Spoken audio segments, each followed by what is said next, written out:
어, 우리가 하나님 앞에 응답 받으면 기분이 좋습니다. 내 생각과 삶이 변화가 안 일어나는데도 불구하고 하나님께로부터 오는 답은 내 인생의 가치를 알게 하기 때문에 행복해집니다. 그리고 마음속에 감사가 나오게 되어집니다. 내 삶과 환경은 변하지 않았는데 그렇다고 해서 내가 원하는 그런 응답이 열매로 나타나지 않았는데도 불구하고 내 마음에 기쁨이 있는 것은 하나님이 내게 무엇을 원하시는지 확인되어졌기 때문에 그렇습니다. 그러면요, 어떤 일이 벌어지냐? 아, 감사하다. 그러면서 행복해지는 겁니다. 사람들 볼 때는 변화도 없고 뭐 그렇게 큰 열매가 있는 것도 아닌데 왜 감사하냐? 내 마음이 바뀐 겁니다. 내 삶의 가치가 바뀐 거예요. 응답으로 온 겁니다. 그래서 감사하게 되어집니다. 행복하게 살게 되어지는 겁니다. 제가 오늘 이렇게 오면서 뭘 생각했냐면 문제를 가지고 있는데 그 문제를 해결할 수 있는 답을 가진 사람이 있고 그렇지 않은 사람이 있습니다. 근데 사람들은요, 답이 아닌데 그게 답이라고 생각을 하는 경우가 있습니다. 성경에 보니까요. 예수님이 3년 동안 공생애를 사셨는데 많은 주저와 재앙 가운데 있는 사람들을 만나서 그 문제를 해결해 주셨습니다. 그러니까 와, 예수님은 참 능력자구나 이렇게 봤습니다. 누구처럼? 엘리야처럼 야, 능력자구나 이렇게 봤습니다. 그런데 때때로는요, 이 독사의 자식들아, 누가 너희들을 이 거룩한 성전을 장사가 되어지는 성전으로 만들었느냐 하면서 막 뒤집어 버렸습니다. 와, 보니까 예수님 보니까 굉장히 정의로운 그런 사역을 하는 겁니다. 그러니까, 이야, 예수님이 세례요한 같은 굉장히 세상을 정의롭게 만들기 위해서 오신 그런 분인가 보다. 이렇게 생각을 합니다. 성전에 와서 장사하는 그 사람도 막 상을 뒤집어 버리고 막 난리를 치는 거 보니까 야, 역시 정의로운 그런 분이야라고 이렇게 보기도 했습니다. 근데 때때로는요 예수님께서 막 눈물을 흘리면서 그 사람을 사랑하고 도와주는 겁니다. 그러니까 야, 예레미야처럼 정말 사랑이 있는 사람이구나 이렇게 답을 쓰는 사람도 있습니다. 그러면서 메시지를 주고 이끌어 가는 거 보니까 야, 정말 선지자 중에 한 사람처럼 그렇게 인생에 답을 주는 그런 사람이구나 이렇게 본 겁니다. 이 부분 우리가 정말 조심해야 돼요. 우리 상태가 그래요. 우리 상태가 사랑이 막 뭔가 베풀어 주는 것 같으면 생각과 마음을 다 빼앗겨 버립니다. 능력이 나타나면 또 우리 생각과 마음을 다 빼앗겨 버립니다. 음. 그리고 정의로운 뭔가 나타나면 또 거기에 생각을 다 빼앗겨 버립니다.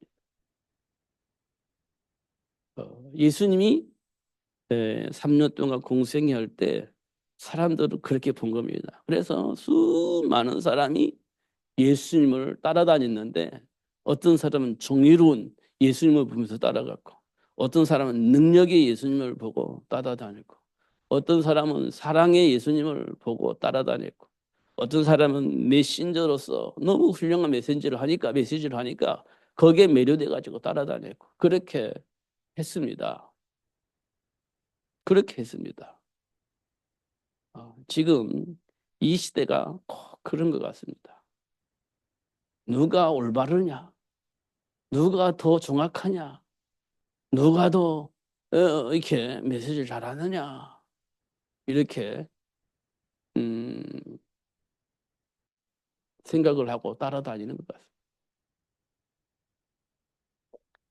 예수님이 3년 동안 하실 때 정말 그렇게 하셨거든요. 정의도 얘기하고 능력도 나타내고 사랑도 베풀고 메시지도 주고 그랬습니다. 그런데 사람들은 육신적인 생각 속에 사로잡힌 겁니다. 그럼 뭘 놓쳤습니까? 사단의 일을 멸하신 예수 그리스도 이걸 놓친 겁니다. 지금 우리가 가지고 있는 생각과 감정 속에 뭘 놓치는가 확인해 보세요. 그리스도신 예수를 놓치고 있습니다. 갈급한 문제 앞에, 갈급한 심정 앞에 그리스도를 놓치고 이 갈급한 마음을 뭔가 채울 수 있는 그 뭔가를 찾게 되다 보면 세례 요한, 엘리야, 예레미야 선지자 중 한 사람을 나도 모르게 바라게 되어져 있고 그 누군가가 그렇게 보이지만 막 따라가는 겁니다. 그리스도를 놓쳐버리는 거예요. 예수님이 3년 동안 공생애를 할 때 그렇게 했습니다. 그러니까 예수님이 그리스도라고 말하는 순간 돌이켜가지고 십자가에 막 죽이라고 그랬습니다. 어떻게 목소리 아들인 예수가 그리스도가 될 수 있겠냐? 메시아가 될 수 있냐? 그건 가능하지 않다. 저거는 하나님 모독한 줄 죽여야 된다. 이렇게 얘기를 했습니다. 그렇게 따라다니면서 추종했던 사람들이 갑자기 돌이켜서 죽이자 이렇게 한 거예요. 왜 그랬습니까? 그리스도를 놓쳐서 그래요. 지금도 이 땅에 수많은 사람들이 나름대로의 삶을 살다가 그리스도를 놓치니까 자꾸 다른 생각과 다른 이념을 가지고 보는 거예요. 그러니까 막 세리완 같아야 되는데 엘리야 같은 해야 되는데 예레미야 중에 한 사람 같아야 되는데 그러면서 이건 아니다 싶으니까 이런 반응을 나타내는 겁니다. 우리는 그게 문제가 아니에요. 그리스도신 예수를 아는 것이 중요합니다. 예수님이 왜 오셨어요? 멸망하지 않도록 하기 위해서 오신 거예요. 우리가 뭘 해야 멸망하는 게 아니에요. 예수님이 이 땅에 오신 것은 우리를 멸망치 않게 하려고 예수님이 오신 겁니다. 뭐 정의로워야, 막 능력이 있어야, 뭐 사랑이 있어야, 메시지가 있어야 그렇잖아요. 예수님이 이 땅에 왜 오셨는지 그 이유를 알면 답이 나와요. 그러니까 우리는 자꾸 메시지 쫓아가면 안 돼. 예수 안에서 준비된 복을 봐야 돼. 회복된 복을 봐야 되는 겁니다. 그러면요, 저주와 재앙 가운데 있는 우리 삶이 예수 안에서 다 회복되는 겁니다. 운명과 발자 같은 저주와 재앙이 우리에게서 없어져 버린 겁니다. 예수님이 지신 십자가를 통해서 운명과 발자 같은 저주와 재앙이 우리가 상관이 없어져 버린 겁니다. 그걸 회복하기 위해서 예수님이 오셨어요. 그래서 오늘 본문에 보니까 뭐라고 하냐. 멸망하지 않도록 하기 위해서 예수님이 오셨다는 겁니다. 이게 우리는 예수 안에 있으면 멸망받지 않아. 운명과 발자 같은 저주 속에 살지 않아. 우리 그걸 해결해 보려고 막 발버둥 치는 거잖아요. 그러니까 어떤 메신저를 찾아가고 어떤 능력 있는 사람 찾아가고 그게 나중에 망하는 거라니까요. 그러니까 우리는 오늘도 예수를 만나야 됩니다. 오늘도. 그 안에 준비된 복을 볼 수 있어야 돼요. 그러면 돼요. 뭐 누구를 쫓아갈 필요가 없어요. 누구를 추종할 필요가 없어요. 우리는 예수님을 통해서 우리에게 주어진 삶의 가치를 발견하고 그 속에서 준비된 복을 누리면서 살면 되어지는 겁니다. 이게 우리에게 굉장히 중요해요. 제가 조금 사이비 집단들에게서 나타나는 마지막 결론이 뭐냐? 좀 이상해요. 사이비 집단들이 하는 어, 결론이 뭐냐? 성폭력이 동반된다는 겁니다. 사이비 집단들에게 나타나는 결론은 성폭력이 일어난다는 거예요. 왜 그럴까요? 참 모르겠어요. 중요한 것은 성폭력이 열매로 나타나요. 마지막에. 인간의 결론은 그런 것 같아요. 성공의 결론도 그런 것 같고. 결국 하나님으로부터 오는 복을 받지 못하면 결론은 그렇게 끝나는 것 같습니다. 그러니까 우리가요, 그리스도 안에서 잘 보면 다윗도 그 문제에 걸렸고, 그 문제에 걸렸습니다. 다윗 왕도. 근데 나단 선지자를 통해서 그 사실이 확인돼서, 아, 내가 그랬고, 몰랐던 것 같아요, 다윗이. 근데 나단 선지자를 통해서 확인됐습니다. 아, 내가 그랬구나. 그러면서 듣는 순간부터 회개를 했습니다. 침상에 젖을 만큼 회개를 했어요. 이 말은 사단에게 사로잡혀 있는 다윗을 그리스도 예수 안에서 치유하고 회복하는 시간을 갖게 된 겁니다. 그러니까요. 그런데 사입집단의 결론은요, 그렇지 않아요. 사입집단 그렇게 가지 않아요. 자기가 왕인 것처럼 끝까지 그 길을 갑니다. 다윗처럼 회개하지 않습니다. 끝까지 갑니다. 그래서 결국은 망해요. 소돔과 고모라가 왜 망했습니까? 끝까지 말을 안 듣고 자기들이 하고 싶은 거 다 한 거예요. 그래서 망한 겁니다. 그게 소돔과 고모라입니다.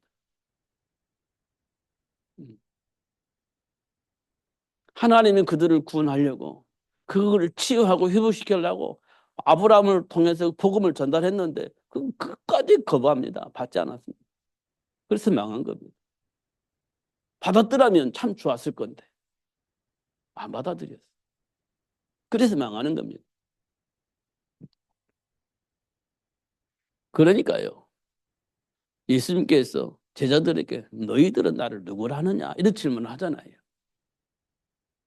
그러니까 베드로가 주는 그리스도시요 살아계신 하나님의 아들이십니다. 이 말을 여러분요 그냥 가볍게 들을 말이 아닙니다. 가볍게 들을 말이 아니에요. 우리 인생엔 참 가치이고 해답입니다. 정체성을 회복할 수 있는 유일한 길이에요. 그래서 주는 그리스도시요 살아계신 하나님의 아들이십니다라고 고백했던 베드로에게 예수님께서 이렇게 말씀하십니다. 시몬 베드로야, 네가 참 복이 있구나 그랬습니다. 참 복이 있구나. 여러분 이 복을 여러분 알아야 돼요. 이 복을 알아야 되는 겁니다. 잘하느냐 못하느냐 그건 나중에 문제고 이 복을 알아야 돼요. 그러면 사단이 어떤 방법으로 어떤 공격을 하는지 어떤 생각 어떤 감정으로 하나님이 회복해 준 그 복을 누리지 못하게 하려고 공격을 하는지 보이는 겁니다. 그러면요 내 힘으로 감이 아니라 그리스도 대신 예수 이름으로 계속 기도하다 보면 그 감이 무너지고 하나님이 회복되신 증거로 하나님이 약속하신 삶의 복이 우리에게 오게 되어 있는 겁니다. 오게 되어 있는 거예요. 이런 것들 우리가 깊이 묵상하면 좋겠다. 우리가 이제 이걸 모르니까 막 한탄도 하고 낙심도 하고 원망도 하고 막 불평도 하고 막 이렇게 살기를 겁니다. 이거는 누구든지 삶 속에서 드러나는 문제예요. 누구에게나 드러나는. 그게 이제 하나님을 떠난 인간의 본질상 진노이자의 모습입니다. 드러나는 겁니다. 누구 막 믿음이 없어서 드러나는 게 누구에게도 드러나는 겁니다. 근데 그 상황 속에서 사단의 일을 멸하신 그리스도 붙잡고 있으면 그걸 넘어서는 거예요. 사단이 시키는 대로 삶을 살지 않고 하나님 주신 축복을 누리며 살 수 있는 축복이 응답으로 오게 되는 겁니다. 계속 묵상하다 보면. 그게 우리에게 굉장히 중요해요. 그것 때문에 우리가 지금 계속 하는 얘기가 24 이렇게 얘기하지 않습니까?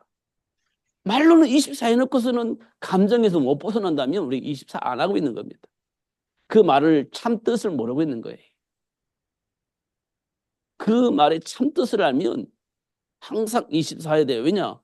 어느 날 어떤 방법으로 사단이 우리를 공격할지 아무도 몰라요.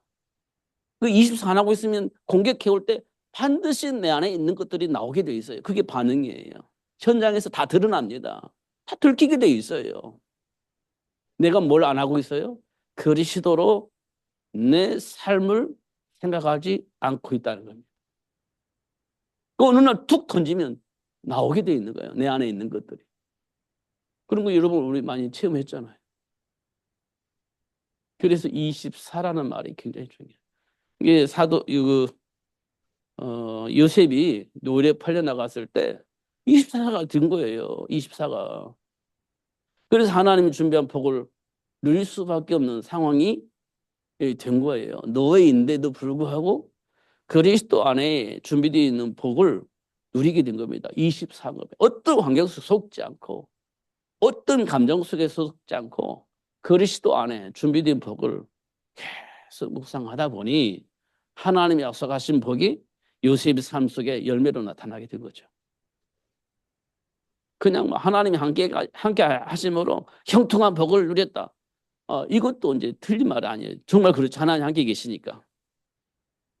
근데 요셉의 편에서 보면 하나님이 약속하신 말씀을 놓치지 않기 위해서 24시 묵상을 한 거예요. 그게 답이니까. 막 24시 하자 이렇게 해가지고는 안 돼요. 정말 그리스도 안에 답을 가지고 그걸 놓치지 않기 위해서 계속 묵상하는 겁니다. 왜냐? 왜곡하고 그 복을 누리지 못하게 하려고 공격하는 사단이 있으니까 놓치지 않냐고 그 생각을 놓치지 않기 위해서 계속 묵상하는 겁니다. 그게 24가 되는 거예요. 그러니까 베드로가 그리스도입니다. 예수님은 그리스도. 야, 바요나시면 복이구나. 네가 가는 현장마다 하나님 나라가 회복될 것이다. 그리고 절대 너를 음부의 권세에 이길 수 없을 거야. 이렇게 얘기를 했습니다. 그러면 되잖아요.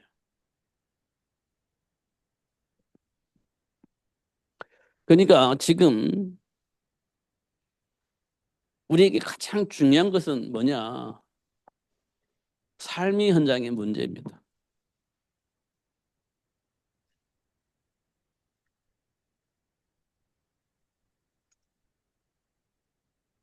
우리가 삶의 현장에 문제만 없다면 그러니까 우리가 고통 속에 방황할 이유가 없게 되는 거잖아요. 막 불행하다 막 이렇게 생각할 이유가 없잖아요. 왜냐? 삶의 현장에서 문제를 내가 안 만난다면 우리가 뭐 불행하다, 뭐 나는 행복하다, 뭐 이런 말을 우리가 안 해요. 문제가 없으면. 그런데 이제 문제가 있기 때문에 어떤 사람은 나는 행복해요, 나는 불행해요 이렇게 되는 겁니다. 문제는 지금 삶 속에서 문제가 있다는 겁니다. 문제가 없다면 좋은데 문제가 있어요. 중요한 거는 이런 문제 때문에 하나님은 우리 인간을 창조하셨다는 겁니다. 삶의 현장에 문제가 있기 때문에 하나님이 인간을요, 하나님의 형상을 창조하신 겁니다.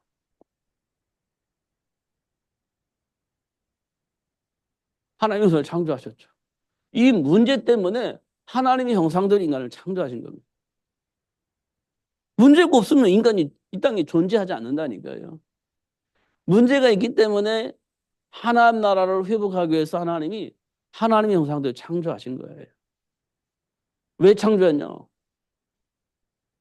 그 문제를 일으키는 사단의 모든 일을 정복하게 하려고 하나님 인간을 창조하신 겁니다. 그러니까 이 삶 현장에 있는 문제 때문에 내가 존재하는 거예요. 왜? 그걸 정복하게 하려고 하나님 우리를 창조하신 거니까. 이 부분 여러분 보여야 됩니다. 정복하려 하는 것이 아니라 사실은 정복하도록 하기 위해서 하나님 우리를 창조하셨어요. 그러니까 당연히 정복 막 힘써서 쓰는 게 아니라 정복을 하게 되어져 있는 겁니다. 힘쓰는 게 아니에요. 정복하게 되어져 있습니다. 어. 다윗이 골리앗을 이길 때 막 힘쓰고 애쓰고 하는 게 아니에요. 다윗이 골리앗을 볼 때 뭐라 하냐? 만군의 여호와 이름으로 너는 오늘 나한테 죽었어. 이거 된 거예요. 너는 나한테 오늘 죽었어. 이렇게 된 겁니다. 막 힘쓰고 싸워가지고 반드시 이길 거야. 이게 아니에요. 너는 이미 나한테 죽었어. 이렇게 된 거예요. 이게 정복의 비밀입니다. 음. 이게 정복의 비밀이에요. 제가 지난번에도 말씀드렸듯이 기돈 300용사. 아니 이것 가지고 어떻게 전쟁에서 싸워 이길 수 있어요? 근데 하나님께서요. 기돈 300용사를 통해서 완전히 박살냅니다. 이 말은 하나님이 주신 축복이에요. 우리는 막 조직을 가지고 힘을 가지고 뭔가 이길 수 있는 것처럼 착각을 하지만 사실은 하나님 우리에게 정복할 수 있는 복을 주셨어요. 이 복음을 가지고 있으면 사단이 도망가게 되어 있습니다. 도망가게 되어 있어요. 우리를 대적을 할 수가 없어요. 왜냐? 대적을 하면 할수록 사단이란 존재가 모든 사람에게 다 드러나 버립니다. 그렇기 때문에 사단이 뭐라고 하냐? 자기 자신 드러나지 않도록 하기 위해서 도망가요. 복음을 아는 사람 앞에는요, 도망가게 되어 있습니다. 왜냐? 대적을 하면 할수록 사단이라는 존재가 드러나기 때문에 사단도요, 그렇게 대적하지 않습니다. 도망가 버립니다. 숨으려고. 성경에 뭐래 그래요. 성경. 80 먹은 모세가 애굽에 갔는데 막 대적을 하잖아요. 애굽의 왕이 막 모세를 대적해요. 그러니까 대적을 하면 할수록 어떻게 해요? 다 폭로되고 다 망하는 것을 온 천하보던 사람이 다 보게 만든 겁니다. 그냥 대적 안 하고 나가세요 뜨라면 드러나지 않았을 건데 그걸 자꾸 막 물고 늘어지니까 오히려 애굽에 있는 사단의 모든 조직이 완전히 박살나 드러나고 다 박살나. 그리고 어쩔 수 없이 또 나오게 되는 겁니다. 그러니까요. 그리스도를 아는 사람 앞에는 사단이요. 말하지 않습니다. 도망갑니다. 그게 하나님 우리에게 주신 정복의 축복이에요. 그걸 알게 하시려고 하나님 역사하고 있습니다. 그럼 현장에서는요. 내 힘과 능력이 아닙니다. 언약 안에서 통치가 되어집니다. 언약 안에서. 하나님이 약속입니다. 이게 뭡니까? 현장 복음화입니다.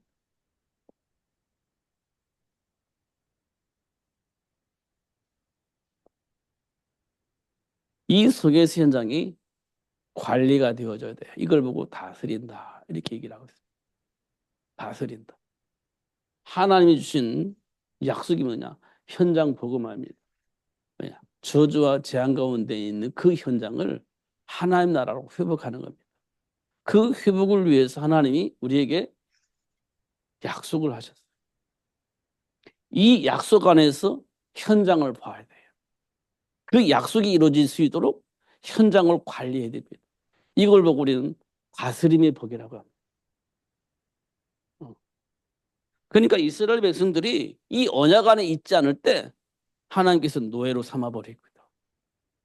하나님 주신 언약 안에서 삶을 누리지 못할 때 포로로 잡아가 버리기도 하고 하나님 주신 언약 안에서 있지 않고 왜곡된 율법주의 사고 속에 있을 때 로마의 속국으로 잡아버리기도 하고 그랬습니다. 그렇게 해놓고서는 하나님 주신 언약 안에서 회복되어지게 합니다. 언약을 각인시키고 언약 안에서 뿌리내리게 합니다.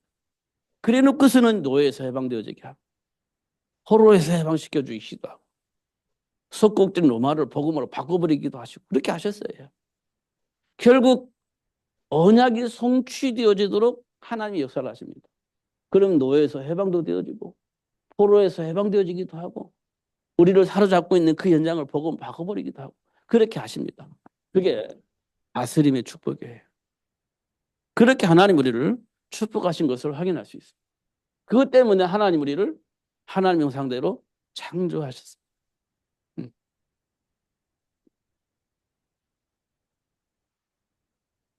음.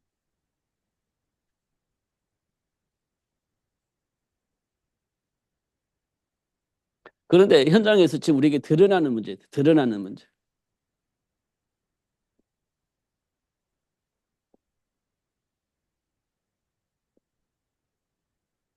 드러나는 문제가 뭐냐? 창세기 3장입니다. 하나님의 말씀을 왜곡하는 겁니다. 그래서 나도 모르게 하나님 말씀이 불신앙이 되어지는 겁니다. 이게 삶 속에서 드러나는 문제 앞에서 하나님의 말씀이 왜곡되어지고 불신앙이 되어집니다. 이게 삶 속에 드러나는 겁니다. 자꾸 하나님의 말씀이 불신앙이 돼. 그리고 어떻게 하나님의 말씀이 자꾸 왜곡이 돼. 이게 창세기 3장 문제. 그리고 창세기 6장에서 보면 나도 모르게 성공의 삶을 추구하게 되집니다. 성공을 추구합니다. 그러니까 이때는 뭐가 됩니까? 삶의 이유가 왜곡되어진 겁니다.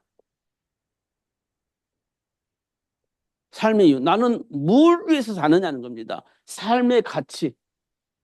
이게 왜곡되는 거예요. 왜냐? 나는 오직 성공의 목적이 있어요. 성공하는 거. 세상 말로 말하면 돈 버는 거. 여기에 오직입니다. 여기에.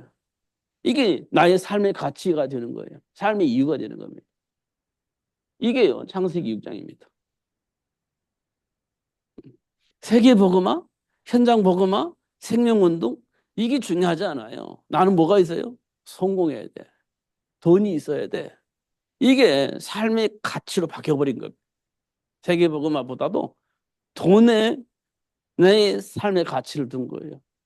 그게 창세기 내 피를 문화입니다. 현장에서 드러나는 문제예요. 그래 놓고서는 뭐 하냐? 창세기 11장 종교 생활을 하는 겁니다. 정체성을 놓치니까 문제 만나잖아요. 그 문제 어떻게 해결합니까? 못해요. 그러니까 바벨탑 쌓고 우상숭배하는 겁니다. 이게 삶 속에 드러나는 문제. 이게 삶의 문제입니다. 이 문제 때문에 하나님이 이 문제를 주시고 이 사건을 주시고 하나님이 우리에게 주신 축복입니다. 이게 이제 인간의 정체성입니다. 이거를 알게 하시는 거예요. 그러면서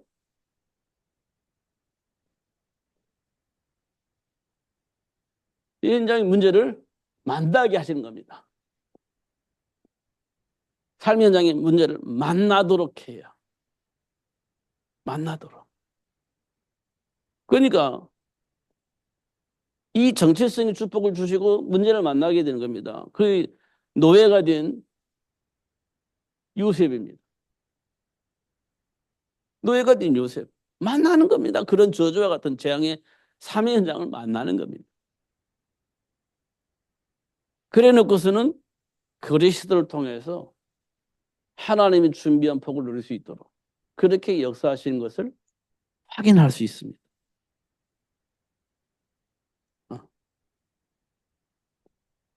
포로가 된 다니엘, 포로가 된 다니엘은 바벨론의 왕에 의해서 우상을 숭배할 수밖에 없도록 종용을 하고 그렇지 않으면 사자굴 속에 집어넣겠다고 하는 법을 만듭니다. 그런 현장 속에서 다니엘이 언약 붙잡고 임만의 비밀을 누리게 되어집니다. 임만의 하나님과 함께한 축복을 누리게 되어집니다. 그래서 정체성을 또 천하의 많은 사람들에게 드러내 알게 하십니다. 그렇게 하시는 거예요.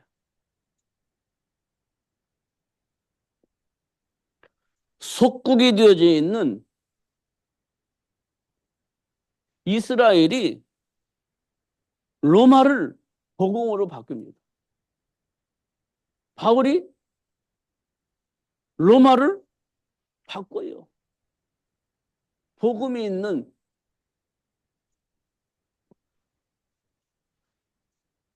속국이 된 이스라엘이 오히려 로마를 복음으로 바꿔버립니다. 이런 것도 우리가 좀 봐야 돼요. 그러니까 지금 우리가 살고 있는 현장의 모습을 우리가 봐야 돼요. 지금 내가 노예로 살고 있는지, 포로가 되어져 살고 있는지, 아예 속국이 되어져 살고 있는지 점검을 하면 내가 요셉처럼, 다니엘처럼, 바울처럼 삶의 이유가 답으로 나오게 될 겁니다. 그러면요, 노예 생활하고 있는 이스라엘 백성들을 살려내고, 포로가 된 이스라엘 백성을 살려내고, 속국이 된 이스라엘 백성을 살려내는 그런 복을 누릴 수 있게 되죠. 이거 우리가 현장에서 봐야 돼요. 그러면 이제 우리가 이제 준비를 할 수 있어요. 무슨 준비를 하냐? 모세 준비를 해야죠. 출애굽을 할 수 있는 모세 준비를 해. 하나님과 소통할 수 있도록 사무엘 준비해야 됩니다. 준비해야 돼요. 그럼 로마를 복음할 수 있는 전도제자 준비해야 됩니다. 이게 하나님 원하시는 현장 복음을 위한 시스템 속에서 지금 우리에게 역사하고 계시는 거예요. 이게 인간의 정체성입니다. 이거 알게 하려고 하나님이 역사하고 계시는 거예요. 이 복을 누리게 하시려고 역사하는 겁니다. 왜냐? 하나님이 원하는 것은 세계 복음화이기 때문에 세계를 복음화할 수 있는 전도 제자가 필요한 겁니다. 그래서 그 제자를 만들기 위해서 지금 이렇게 역사를 하고 계신 거예요. 지금 우리가 살고 있는 현장에서 어떤 일들이 벌어지고 있고 지금 삶 속에서 일어난 일들이 어떤 일인가 잘 확인해 보세요. 정말 이 세상은요, 혼돈 그 자체입니다. 혼돈 그 자체예요.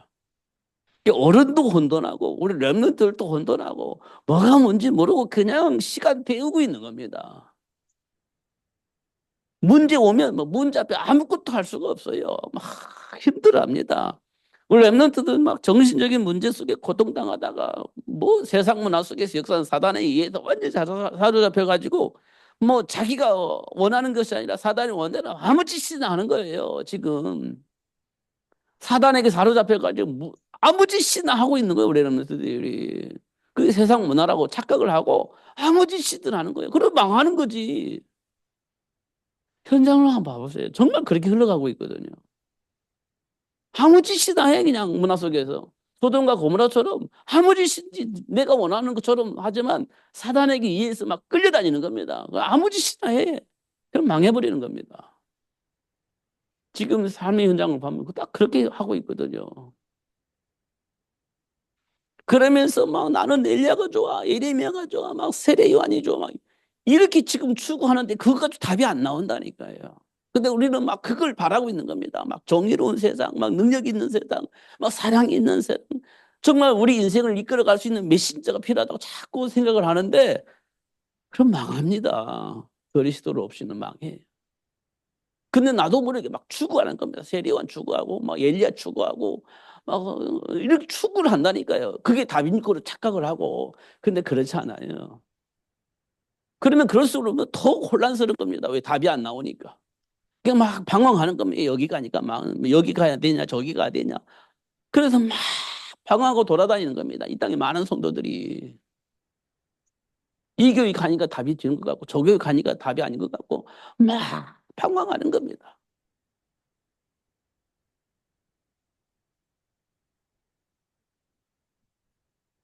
음. 왜냐하면 답이 없으니까 자신의 문제를 해결하려면 세상이 정의로워요. 그러면 세상의 정의를 위치는 그 길 따라가는 거고, 능력이 있어야 돼. 그럼 능력이 있는 어떤 걸 따라가게 되고, 막 메시저가 좋아야 돼. 그러면 메시저 있는 사람을 따라가고 그럽니다. 그런데요, 결국 망합니다. 그리스도를 모르면. 결국 방황하다 망해.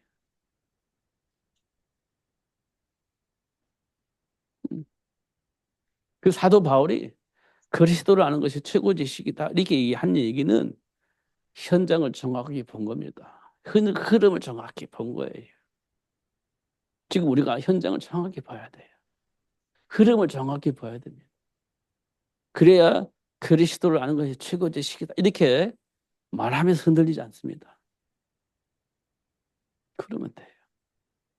나머지는 누가 역사하시냐? 하나님 하십니다. 세계 복음화 때문에, 현장 복음화 때문에 사단의 일을 폭로할 수 있도록 하기 위해서 하나님이 우리를 축복하여 주시되 사단의 일이 폭로가 될 수 있도록, 예수가 그리스도를 온천한 모든 사람들이 알 수 있도록 그렇게 하실 겁니다. 우리가 우리 능력과 우리 배경 때문에 아무것도 그거 아닙니다. 그리스도 안에 있으면 오히려 우리가 연약함과 부족함과 여러 가지 배경이 없는 그것이 오히려 그리스도를 말할 수 있는 최고의 복으로 하나님이 축복하실 겁니다. 그렇게 해야 사단의 일과 그리스도가 실제적으로 폭로가 되어지는 겁니다. 실력 있는 사람이요, 실력을 드러내가지고 막 모성공하면요, 실력이 있으니까 그렇지, 이렇게 말합니다. 그리스도 잘 증거되지 않아요. 근데 실력이 없고 배경이 없는데 어느 날 갑자기 뭔가 이루어집니다. 이야, 저거 어떻게 이야, 정말 살아계신 하나님이 저와 함께 하시는 것이 분명히 맞는 것 같아. 이렇게 증거가 되는 겁니다. 베드로가 설교하니까 아마 15개 모여있는 나라들이, 야, 저 무식한 사람이 어떻게 저렇게 말을 잘하지? 그게 그리스도 안에 있기 때문에 그런 거예요. 그래서 그리스도가 드러나는 겁니다. 이게 하나님으로 주신 축복이에요. 그러니까 여러분, 배경 때문에 어떤 전혀 신경 쓸 필요가 없습니다. 그리스도 안에 있으면. 그리스도 안에. 그래서 이 말이 굉장히 중요해요. 내게 능력 주시는 데서 내가 모든 것을 할 수 있다. 이것 때문에 하나님께서 약속하셨어요. 여자의 후손. 이것 때문에 하나님 약속하셨어요. 처녀의 몸을 통해서 이 땅에 오실 것인데 하나님과 함께하는 삶의 축복을 누릴 수 있도록 처녀의 몸을 통해서 이 땅에 예수님이 오게 하실 것이다. 예수님이 오게 하실 것이다. 요한복음 14장 6절. 내가 곧 길이요 진리요 생명이니 나를 말미암지 않고는 아버지께로 올 자가 없느니라. 확실하게 얘기를 했습니다. 내게 능력 주신 자에서 모든 것을 할 수 있다. 이게 비밀입니다. 그럼 어떻게 해요? 이 비밀 가지고 뭐 하면 됩니까? 기도하면 됩니다. 그러면 하나님이 역사하셔요. 이게 전부입니다. 이거 속지 마시고 하나님의 배경을 누리면서 승리하시는 여러분 되시길 예수님 이름 축복합니다. 기도하겠습니다. 하나님 아버지 감사합니다. 오늘도 최고의 복을 주셔서 감사하고 알게 해주셔서 감사합니다. 이 세상은 참으로 혼란하고 이 세상의 사람들은 아무리 노력을 해도 결론이 나지 않기 때문에 공허한 사람 속에서 방황하고 타락하고 있습니다. 수많은 문제와 사건을 일으키는 주역으로 쓰임받고 있음을 확인합니다. 특별히 우리 렘넌트들이 공격을 당하고 있고 결국 미래가 불투명해진 가운데 방황하고 있는 우리 렘넌트들의 모습을 봅니다. 하나님 아버지 속히 그리스도 안에 감춰져 있는 지혜와 지식의 모든 부활을 발견하게 하시고 그리스도 안에 감춰져 있는 모든 복을 마음껏 전달하며 사는 삶이 될 수 있도록 축복해 주옵소서. 오늘도 최고의 복을 주신 하나님께 감사합니다. 그리스도 안에 있는 복음이 증거될 때마다 흑암에 묶여있는 모든 사람들이 살아나게 하여 주시고 해방되어지게 하여 주옵소서. 참 자유가 회복되어지게 하시고 참 평안이 무엇인지 알 수 있는 축복의 문이 열려줄 수 있도록 역사하여 주옵소서. 그래서 237 나라 5천 정도 살 수 있는 렘넌트 운동이 사실적으로 구체적으로 되어줄 수 있도록 역사하여 주옵소서. 예수님 이름으로 기도하옵나이다. 아멘.